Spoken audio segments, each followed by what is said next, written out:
Hi, Rice! Kamusta ang aking future daughter-in-law? Ano nga ano ang tatawag mo sa akin? Mom! Ano ulit? Mom! Pag uwi mo sa bahay, ano sasabihin mo? Hi, Mom! What else? Hi, Mom! Yun lang? Hi, Mom! And? Hi, Mom!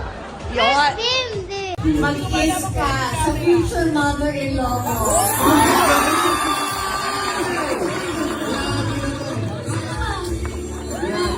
Boto. Grabe naman, in-announce na.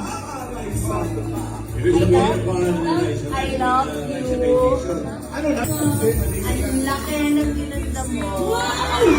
Lalo pag malapitan mo, no? Kaya I think dahil may nagpapaganda sa'yo.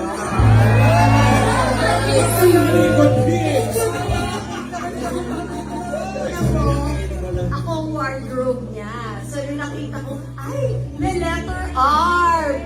Pinili ko pa. Pero ako, alam ko, tinalikan ni Bimbi yan eh.